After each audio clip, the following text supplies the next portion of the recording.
Good morning friends, मेरा नाम है सोनू बैरवा और आज अपन G7 समिट के बारे में इस वीडियो में डिस्कस करने जा रहे हैं। ओके, ये G7 समिट कहाँ हुई थी और इसमें कितने देशों ने पार्टिसिपेट किया था और कितने देशों को इनवाइट किया गया था। ओके, इन सब चीज़ों के बारे में आज इस वीडियो में अपन जानेंगे। ये कब स्टार्ट किया गया था और जो ये अभी 2021 की मीटिंग हुई है इसमें कौन कौन से एजेंडा रखे गए थे, इन सब चीज़ों के बारे में आज अपन इस वीडियो में जानेंगे। ओके, जो G7 है इसका मतलब है ग्रुप ऑफ सेवन, यानी कि जो वर्ल्ड की जो 7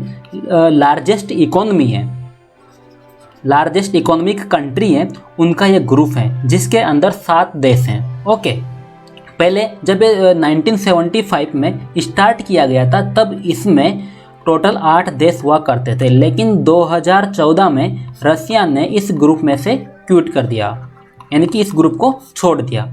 ओके, जो अभी 2021 में G7 की समिट हुई है वो 47वें नंबर की थी और इसको यूनाइटेड किंगडम यानी कि ब्रिटेन ने होस्ट किया था। ठीक है, और ये 11 से 13 जून 2021 के बीच में हुई है।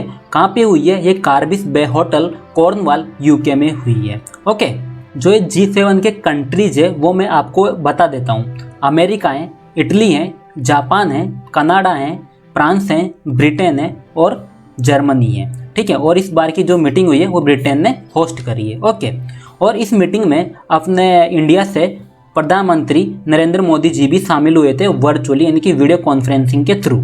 जब भी G7 की मीटिंग होती है तब जो ये G7 के कंट्रीज हैं वो उनके जो हेड ऑफ स्टेट होते हैं वो इसमें पार्टिसिपेट करते हैं और साथ में जो यूरोपियन यूनियन है उसके रिप्रेजेंटेटिव भी इस मीटिंग में पार्टिसिपेट करते हैं।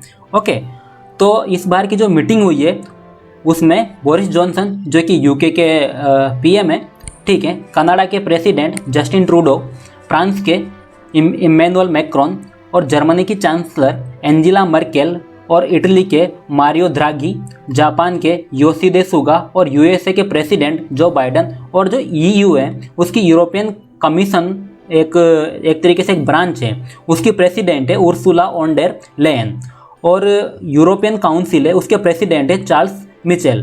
तो इन्होंने इसमें एक्टिवली पार्टिसिपेट किया था। ओके, और इसके जो कंट्रीज है वो मैं आपको मैप में बता देता हूँ कि वो कहाँ कहाँ पे हैं। ठीक है, ये हो गया यूएस, ये हो गया कनाडा। ओके, यहाँ पे जर्मनी, ये रहा यूके, ये रहा फ्रांस और ये रहा इटली। ओके, 6 देश हो गए और इधर रहा ये यहाँ पे जापान, ये रहा यहाँ पे जापान। और इसमें 4 कंट्री हैं जिनको भी इनवाइट किया गया है। 4 कंट्री जिनको इनवाइट किया, ऑस्ट्रेलिया, इंडिया, साउथ कोरिया और साउथ अफ्रीका को इनवाइट किया गया है। और ऑस्ट्रेलिया से स्कॉट मॉरिसन ने पार्टिसिपेट किया है, इंडिया से नरेंद्र मोदी ने और साउथ कोरिया से मून जे इन ने। ओके, और साउथ अफ्रीका से सिरिल रामापोसा ने पार्टिसिपेट किया है। और ये जो 4 कंट्री है वो यहाँ पे, ये रहा साउथ कोरिया, ओके, और ये रहा साउथ अफ्रीका, ये इंडिया और ये रहा ऑस्ट्रेलिया। ओके, जब 2014 में रसिया ने क्विट कर दिया था, ठीक है, तो उसके बाद रसिया ने इस मीटिंग में पार्टिसिपेट करना पूरी तरीके से बंद कर दिया। जब लास्ट ईयर 2020 में G7 की समिट होने वाली थी तो उसमें डोनाल्ड ट्रंप और इमैनुअल मैक्रोन जो कि फ्रांस के प्रेसिडेंट हैं उन्होंने रसिया को भी इनवाइट करने की बात कही थी, लेकिन इस बात का ब्रिटेन और कनाडा ने विरोध किया और नहीं बुलाने के, मतलब इनवाइट नहीं करने को कहा। लेकिन फाइनली कोविड की वजह से ये मीटिंग क्या हो गई, कैंसिल हो गई थी।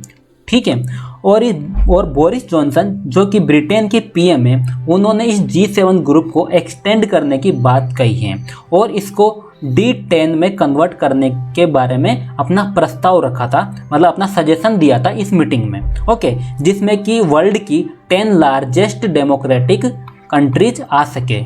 अब इस मीटिंग में क्या एजेंडा रखे गए हैं अपन उनके बारे में भी जान लेते हैं। इस मीटिंग में जो एजेंडा रखे गए हैं वो इस प्रकार हैं। फर्स्ट एजेंडा है कोविड-19 पेंडेमिक के ऊपर। ठीक है, बोरिस जॉनसन जो कि ब्रिटेन के पीएम हैं उन्होंने कहा है कि G7 को साथ मिलकर महामारी को दूर करने के लिए आगे आना चाहिए। ओके, और कोविड-19 की जो वैक्सीन है उनको इक्वली डिस्ट्रीब्यूट करना चाहिए। यानी कि कोविड-19 महामारी को से बचने के लिए, इससे अपने आप को प्रोटेक्ट करने के लिए अपन को ग्लोबल अप्रोच अपनानी चाहिए। और फ्यूचर में आने वाली महामारी से बचाव के लिए 5 पॉइंट प्लान भी मीटिंग में रखा गया है, ताकि अपन फ्यूचर में आने वाली कोई भी महामारी से अपने आप को प्रिवेंट कर सके। ओके। और G7 नेशन जो कि इस मीटिंग में जिन्होंने पार्टिसिपेट किया था, वो 1 बिलियन वैक्सीन जो डेवलपिंग कंट्रीज है उनको देने के प्रस्ताव पर एग्री हो गए हैं। इस मीटिंग में चाइना के बेल्ट एंड रोड इनिशिएटिव, यानी कि शॉर्ट फॉर्म में इसको BRI बोला जाता है, इसके बारे में भी चर्चा की गई है कि किस तरीके से चाइना को काउंटर एंड compete किया जा सकता है। ओके। जो चाइना का BRI प्रोजेक्ट है वो जी जिनपिंग ने 2013 में लॉन्च किया था, ठीक है। और इसके अंदर क्या डेवलपमेंट एंड इन्वेस्टमेंट इनिशिएटिव शामिल है, ठीक है। और ये अपना डेवलपमेंट एशिया से लेकर यूरोप और यूरोप से भी आगे तक ये अपना डेवलपमेंट करना चाहते हैं, यानी कि जो आसपास की डेवलपिंग कंट्री है उनमें अपना प्रभुत्व जमाना चाहते हैं। ओके। और इस तरीके का जो प्रोजेक्ट है इसके अंदर ये उन देशों में रेलवे, पोर्ट, हाईवे या फिर दूसरे तरीके के इंफ्रास्ट्रक्चर डेवलप करना चाहते हैं। और इस तरीके का जो प्रोजेक्ट है, जो ये BRI प्रोजेक्ट है, इसके ऊपर 100 से ज़्यादा कंट्रियों ने अपने एग्रीमेंट साइन कर लिए हैं। बेसिकली जो ये BRI इनिशिएटिव है ये चाइना का जो पुराना रूट था, सिल्क रोड ट्रेड था, ठीक है, जिसके थ्रू चाइना सिल्क का व्यापार किया करता था, उसी का एक मॉडर्न वर्जन है। और इसके थ्रू चाइना अपना डेवलपमेंट एशिया से यूरोप और यूरोप से भी आगे करना चाहता है। ओके। और इस सब के बारे में मैं आपको इस मैप से दिखा देना चाहता हूँ कि चाइना किस तरीके से अपना डेवलपमेंट करना चाहता है। ये रहा चाइना, और इस ब्लू लाइन में जो आप देख रहे हो यहाँ पे चाइना रोड और हाईवेज बनाना चाहते हैं। रोडवेज हाईवेज के थ्रू ये कजाकिस्तान, ईरान, तुर्की, इस्तांबुल, मॉस्को और जर्मनी से भी आगे तक अपना डेवलपमेंट करना चाहता है। और ऐसे ही आप पिंक लाइन में देख सकते हैं यहाँ पे वियतनाम, इंडोनेशिया, श्रीलंका, केन्या और फिर इधर स्वेज कैनाल के थ्रू होते हुए एथेंस और इटली तक अपना प्रभुत्व जमाना चाहता है। यानी कि चाइना रोड मार्ग के थ्रू भी और साथ में समुद्री मार्ग के थ्रू भी अपना प्रभुत्व और भी वेस्टर्न कंट्रीज में अपना प्रभुत्व जमाना चाहता है। ओके।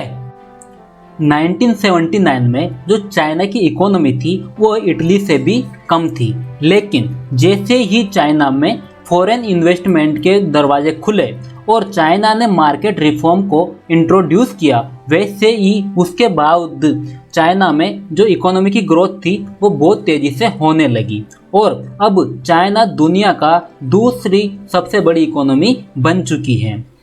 और डाटा बताते हैं कि जो चाइना की annual gross domestic product growth है वो 9.5% के लगभग है। और इस तरीके से जो चाइना है उसका स्थान है 2nd नंबर पे। 1st नंबर पे है यूएस, जिसकी जीडीपी है 19.48 ट्रिलियन डॉलर। चाइना की है 12.23 ट्रिलियन डॉलर। जापान की है 4.87 ट्रिलियन डॉलर और जर्मनी की है 3.69 ट्रिलियन डॉलर। और इंडिया जो कि 5वें नंबर पे है, इसकी इकोनॉमी है 2.65 ट्रिलियन डॉलर। और यूनाइटेड किंगडम जिसकी इकोनॉमी है 2.63 ट्रिलियन डॉलर। ओके। 1979 में जो चाइना की जो जीडीपी थी वो 150 बिलियन डॉलर से भी कम थी, लेकिन 2017 में जो इसकी जीडीपी है वो 12 ट्रिलियन डॉलर के पास आ चुकी है। यूएस प्रेसिडेंट जो बाइडेन ने G7 के अदर्स लीडर के साथ मिलकर build back better world initiative की शुरुआत करने की बात कही है, जिसका बजट 40 ट्रिलियन डॉलर का रखा गया है। और इस बजट को यूज करके डेवलपिंग नेशंस में बेसिक इंफ्रास्ट्रक्चर डेवलप करके उनकी ग्रोथ को और बेहतर बनाने का एक तरीके से डिसीजन लिया है। ओके। और इस फंड का यूज करके climate, health and security, digital technology and gender equity and equality पर बेस्ड प्रोजेक्ट को इम्प्लीमेंट कर सके और अपनी ग्रोथ को और ज़्यादा बेहतर बना सके। ओके। जो ये B3W प्रोजेक्ट है उसका इंडिया ने खुलकर सपोर्ट नहीं किया है। ओके, और इसमें जो प्रधानमंत्री मोदी जी हैं उन्होंने वन अर्थ वन हेल्थ का एक मंत्र दिया है, जिसके थ्रू इन्होंने बोला है कि वर्ल्ड को एक दूसरे के साथ मिलकर इस महामारी को लड़ने के लिए सबको साथ में आना चाहिए और सबको पूरे अर्थ को एज ए वन हेल्थ के रूप में मानना चाहिए और सबको एक दूसरे की मदद करके इस महामारी को दूर करने के लिए एक दूसरे का साथ देना चाहिए।